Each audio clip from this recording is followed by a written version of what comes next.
কেউ হৃদয় ভেঙেছে, শান্ত থাকুন, জীবন খুব সংক্ষিপ্ত। কেউ অপমান করেছে, উপেক্ষা করুন, জীবন খুব সংক্ষিপ্ত।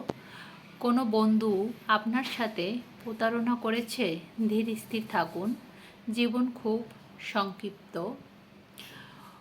কোনো প্রতিবেশী আপনার সাথে আপনার নামে কুচ্ছা রটাচ্ছে, ধৈর্য ধরুন, ক্ষমা করুন, জীবন খুব সংক্ষিপ্ত, যাত্রা খুবই সংক্ষিপ্ত।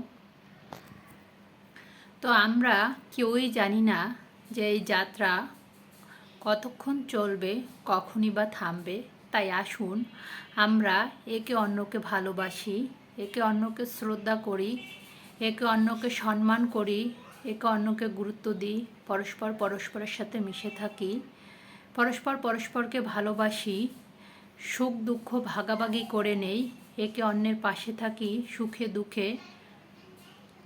কারণ যাত্রা খুব সংক্ষিপ্ত, আর আমাদের এই সংক্ষিপ্ত যাত্রা কবে শেষ হবে সেটা আমরা জানি না। এবং সত্যিই আমাদের যাত্রা খুবই সংক্ষিপ্ত, চলতি পথে।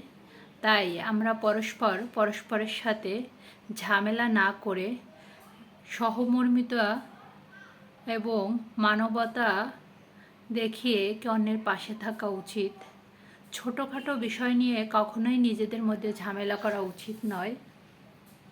তাই পরস্পরের প্রতি পরস্পরের সহানুভূতিশীল হওয়া উচিত। পরস্পর পরস্পরকে ভালোবেসে সম্মান শ্রদ্ধা করে একে অন্যের পাশাপাশি থাকা উচিত। কারণ আমাদের জীবন এর এই যাত্রা খুবই সংক্ষিপ্ত। এই বিষয়টি আমরা যত সহজে উপলব্ধি করতে পারবো ততই ভালো। তাই এই সংক্ষিপ্ত জীবনে আমরা দুঃখ কষ্ট ভাগাভাগি নিয়ে যদি মানসিকভাবে ভালো থাকতে পারি, সেটাই আসলে প্রকৃত ভালো থাকা।